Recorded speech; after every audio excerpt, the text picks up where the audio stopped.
আপনি কি জানেন দারুচিনি বা লবঙ্গ একসময় সোনার চেয়েও দামি ছিল? হ্যাঁ, ঠিকই শুনেছেন। 1500 থেকে 1700 শতাব্দীর মধ্যে ইউরোপীয়দের কাছে মশলা মানি ছিল ক্ষমতা, ধনসম্পদ আর প্রতিপত্তির প্রতীক। শীত প্রধান অঞ্চল হওয়ার কারণে ইউরোপের অধিবাসীরা টিনে মজুত করা খাবার খেতে বাধ্য হতো। সংরক্ষিত বিষাদ এইসব খাবারের স্বাদ আনার জন্য ব্যবহার করত মশলা।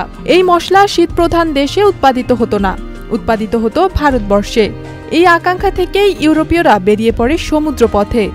ভারত, ইন্দোনেশিয়া, মালয়েশিয়া এমনকি আফ্রিকার উপকূল ঘুরে ঘুরে তারা খুঁজে বেড়ায় লবঙ্গ, দারুচিনি, জয়ফল আর গোলমরিচ।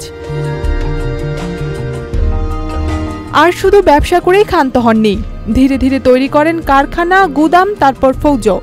স্থানীয় শাসকদের মধ্যে বিভেদ লাগিয়ে তারা নিয়ন্ত্রণ নেয় পুরো অঞ্চল। এভাবে বাণিজ্যর নামেই শুরু হয় উপনিবেশ স্থাপন।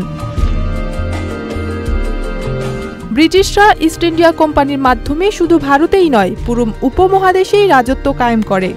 মশলার লোভে শুরু হওয়া এই যাত্রা একসময় পরিণত হয় শতাব্দীর দীর্ঘ শাসন ও শোষণে। আর এর মূল্য দিতে হয় এশিয়ার কোটি কোটি মানুষকে। তাই মশলা শুধু স্বাদেই নয়, ইতিহাসেরও গন্ধ বহন করে। ইথিলা কবির প্রমা, চ্যানেল আই। পাঠাও চলো দেশি ভাইবে, চলবে 14 থেকে 31 মে পর্যন্ত।